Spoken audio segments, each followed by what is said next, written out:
नमस्कार दोस्तों, स्वागत है आप सभी का टेक्निक फीवर यूट्यूब चैनल में। दोस्तों, आज के इस वीडियो में आपको बताऊंगा ऐसे 8 टिप्स जिनको फॉलो करके आप अपने क्रेडिट कार्ड से मैक्सिमम बेनिफिट ले सकते हैं। तो सबसे पहला टिप मेरी तरफ से आप लोगों के लिए रहेगा कि जब भी आप किसी नए क्रेडिट कार्ड के लिए अप्लाई कर रहे हैं या फिर आप क्रेडिट कार्ड सेलेक्ट कर रहे हैं कि आपको कौन सा लेना चाहिए, तो उस टाइम पे आपको अपनी जरूरतों को एनालाइज करना चाहिए कि आप सबसे ज्यादा शॉपिंग कहाँ पे करते हैं। एग्जाम्पल के लिए आप ऑनलाइन शॉपिंग ज्यादा करते हैं और अमेजोन से ज्यादा चीजें परचेस करते हैं, तो आपको आईसीआईसीआई अमेजोन पे का क्रेडिट कार्ड लेना चाहिए। या फिर आप फ्लिपकार्ट पे शॉपिंग ज्यादा करते हैं तो आपको एक्सिस बैंक फ्लिपकार्ट वाला कार्ड लेना चाहिए।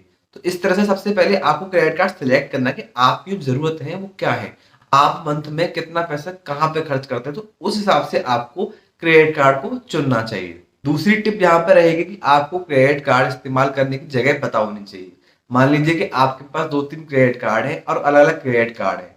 आप अमेजोन पे कुछ परचेस कर रहे हैं तो आपको उस क्रेडिट कार्ड का इस्तेमाल वहां पे करना चाहिए जो आपको अमेजोन पे खर्च करने में कुछ भी रिवॉर्ड दे रहा है या कैशबैक दे रहा है। तो इस तरह से मल्टीपल क्रेडिट कार्ड जिनके पास होते हैं उनको क्रेडिट कार्ड को इस्तेमाल करने से पहले पता रखना चाहिए कि कौन से क्रेडिट कार्ड को इस्तेमाल करेंगे तो हमको कैशबैक या रिवॉर्ड पॉइंट्स यहाँ पे मिल सकते हैं, और उसी तरह से क्रेडिट कार्ड का इस्तेमाल करना चाहिए। ऐसा नहीं है कि आपके पास अमेजोन का कार्ड भी है और जब आप अमेजोन से परचेस कर रहे हैं तो आप किसी एक्सिस बैंक का कोई और क्रेडिट कार्ड यूज कर रहे हैं जिसमें कि आपको कोई फायदा नहीं होता है। तो कहने का मतलब ये है कि आपको उस क्रेडिट कार्ड का इस्तेमाल करना चाहिए जहां पर भी आप इस्तेमाल कर रहे हैं, जहां से कि उस क्रेडिट कार्ड पे बेनिफिट आपको मिल सके, चाहे वो कैशबैक की फॉर्म में हो चाहे वो डिस्काउंट की फॉर्म में हो।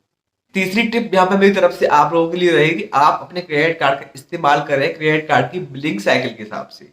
मतलब क्या है कि आपका बिल बनता है 18 तारीख को, तो आप कोशिश करें कि आप 18 या 19 तारीख के बाद में परचेस करें, तहाँ पे आपको पूरे 50 दिन का मिल जाए क्रेडिट, और फ्री इंटरेस्ट फ्री क्रेडिट आपको मिल जाएगा 50 दिन का। आपके बैंक में अगर पैसा आपके पास पड़ा हुआ है तो उस पर आपको इंटरेस्ट भी मिल रहा है 50 दिन तक, तो आप यहाँ पे 50 दिन तक फ्री में पैसे को इस्तेमाल कर पाएंगे।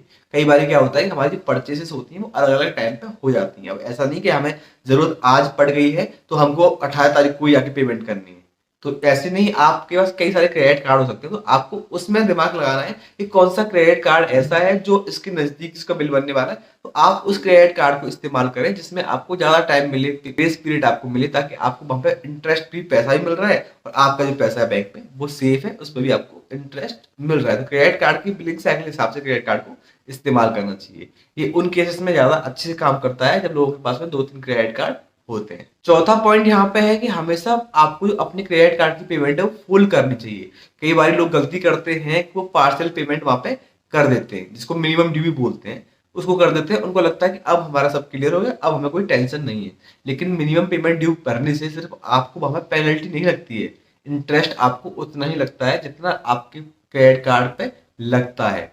अब इसमें एक और दिक्कत होती है कि अगर आपने मिनिमम पेमेंट भरा, उसके बाद में आपने कोई फ्रेश परचेस करी, तो आपके द्वारा करी गई किसी भी फ्रेश परचेस पर भी आपको इंटरेस्ट देना पड़ेगा। आपको यहाँ पे एक दिन का भी ग्रेस पीरियड नहीं मिलता जब आप मिनिमम पेमेंट ड्यू करते हैं। तो मेरी सलाह और टिप यहाँ पे ही रहेगी कि आप हमेशा अपने क्रेडिट कार्ड को फुल पेमेंट करें। और इसकी अगली टिप ये रहेगी, क्रेडिट कार्ड यूज करना बहुत आसान होता है और फायदेमंद होता है। तो क्रेडिट कार्ड के जो बिल होते हैं उनको आप हमेशा टाइम पे पे करें।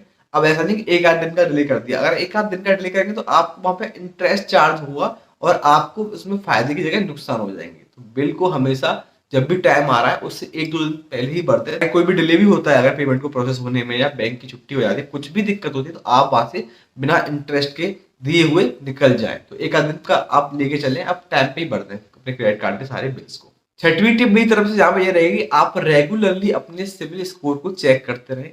रेगुलरली से मतलब ये नहीं कि आप हर रोज खोल के बैठ रहे हैं, आप 1 महीने में, 1.5 महीने में, 2 महीने में अपने सिविल स्कोर को मॉनिटर करते रहें। साथ ही साथ आपको अपना क्रेडिट कार्ड का यूटिलाइजेशन रेशियो भी मॉनिटर करना है। इससे क्या है कि आपका सिविल स्कोर परफेक्ट बना रहता है। अब आप कह रहे हैं सिविल स्कोर तो हम चेक कर सकते हैं, अब क्रेडिट यूटिलाइजेशन रेशियो कैसे चेक करेंगे, तो वो चेक करने का तरीका मैं आपको बता देता हूँ। एग्जाम्पल के लिए आपके क्रेडिट कार्ड की जो लिमिट है वो 1 लाख रुपए है, तो आप कोशिश करें कि आप अपने क्रेडिट कार्ड की 70% लिमिट को बचा के रखें, उसको यूटिलाइज ना करें। 30% लिमिट को इस्तेमाल करें, उससे कम ही रहने दें। इसको बोलते हैं क्रेडिट यूटिलाइजेशन रेशियो। तो हमेशा कम से कम लिमिट का इस्तेमाल करें। इसका बेनिफिट होता है कि आपका सिविल स्कोर तो इम्प्रूव होता ही है और बैंक आपकी लिमिट को भी बढ़ाता चलता है। तो ऐसे में आपको इससे काफी फायदा मिल जाता है। सातवीं टिप मेरी तरफ से आपको यहाँ पे ये रहेगी कि क्रेडिट कार्ड जो होते हैं आपको वेरियस फॉर्म में आपको रिवॉर्ड्स देते हैं। कभी कैशबैक देते हैं आपको, कभी आपको रिवॉर्ड पॉइंट्स देते हैं, माइलस्टोन देते हैं। तो आपके ये रिवॉर्ड पॉइंट्स होते हैं, कभी कभी क्रेडिट कार्ड में उनकी ना एक एक्सपायरी डेट होती है। तो आपको वक्त रहते पे वो रिवॉर्ड्स को ना आपको क्लेम कर लेना चाहिए, क्योंकि आपने अपने क्रेडिट कार्ड पे खर्चे किए, उसके बिहाफ पे आपको वो रिवॉर्ड्स मिले हैं जिनकी एक वैल्यू है, वो पैसों की फॉर्म में है। आप उनसे खाने पीने का वाउचर वाउचर बहुत सारी चीजें ले सकते हो, तो पैसा ही है। आप अपने रिवॉर्ड्स को कभी एक्सपायर ना होने दें, टाइम पे उनको जो है रिडीम आप कर ले। इससे आपको फायदा ये होगा कि आपके जो रिवॉर्ड्स हैं वो वेस्ट नहीं जाएंगे। क्रेडिट कार्ड लेने के जो फायदे हैं उसमें जो रिवॉर्ड्स वाला फायदा होता है, सबसे बड़ा फायदा होता है वो आप ले पाए, उसको आप टाइम पे भी क्लेम करना बिल्कुल ना भूलें। आठवां और आखिरी टिप मेरी तरफ से यहाँ पे ये रहेगा कि कई बार क्या होता है, हमने कोई सामान परचेस करना होता है जिसकी वैल्यू काफी होती है, 50,000 60,000, कोई मोबाइल हो गया या कोई फोन हो गया, चाहे कुछ भी आपको परचेस करना है। तो ऐसे में हम लोग क्या गलती करते हैं कि हम एक साथ पैसा दे देते हैं पूरा। चलो हमने फोन खरीदना है क्रेडिट कार्ड पे सही चाहे डेबिट कार्ड से, तो आप पूरा बिल आपको बन के आता है बैंक से, आपका पूरा पैसा आपको पे करना पड़ता है। अगर डेबिट कार्ड परचेस कर रहे हैं तो आपको डेबिट कार्ड से पूरा पैसा पे करना पड़ता है उस पर्टिकुलर सामान के लिए। लेकिन आजकल क्या है, मैक्सिमम क्रेडिट कार्ड आपको नो कॉस्ट ईएमआई की फैसिलिटी देते हैं। ऐसे में क्या होता है, जितनी वैल्यू उस सामान की होती है एक्चुअल में, उतना ही पेमेंट आपको नो कॉस्ट ईएमआई में करना होता है। तो ऐसे में अगर आपको 6 महीने का टाइम मिल रहा है उस पैसे को पे करने के लिए क्रेडिट कार्ड कंपनी को, और अमाउंट में कोई फर्क भी नहीं पड़ रहा है, इंटरेस्ट भी आप पे चार्ज नहीं हो रहा है, तो क्यों ना आप नो कॉस्ट ईएमआई पे सामान लें। एग्जाम्पल के लिए मान लीजिए कि आपके दोस्त ने आपको दिए 50,000 रुपए, उन्होंने बोला कि यार मुझे जी मोबाइल पसंद है, और आप उसको उसके ब्याह पे खरीद दें, तो आप उसको नो कॉस्ट ईएमआई पे करिए ना। 50,000 को आप डाल दीजिए बैंक में, उसी से निकाल के भरते रहिए ईएमआई 6 महीने तक, आपको इंटरेस्ट मिलेगा उस 50,000 के ऊपर। तो हमेशा जब आपको नो कॉस्ट ईएमआई का ऑप्शन मिल रहा है और आइटम का जो वैल्यू है वो बढ़ा है, तो आपको हमेशा नो कॉस्ट ईएमआई को ही ऑप्ट करना चाहिए। इसमें क्या है ना, आपका जो पैसा है वो आपके बैंक में सुरक्षित रहेगा, आपको सिर्फ ईएमआई भरनी है और उस पैसे के ऊपर आपको इंटरेस्ट भी मिलेगा। अब आप सोच रहे होंगे कि कितना ही फर्क पड़ जाएगा, लेकिन छोटी छोटी बातों को ध्यान रख के काफी सारा बड़ा फायदा आपको देखने को मिलता है एंड ऑफ द ईयर। तो आप इन बातों का ध्यान रखें और अपने क्रेडिट कार्ड के मैक्सिमम बेनिफिट का लाभ उठाएं। उम्मीद करता हूं कि ये वीडियो आपको पसंद आया होगा। अगर आपको ये वीडियो पसंद आया तो प्लीज वीडियो को लाइक करें और हमारे चैनल को सब्सक्राइब करें। इसी के साथ मिलूंगा आपसे अपने आने वाले किसी दूसरे वीडियो में। तब तक के लिए खुश रहें और सीखते रहें नई टेक।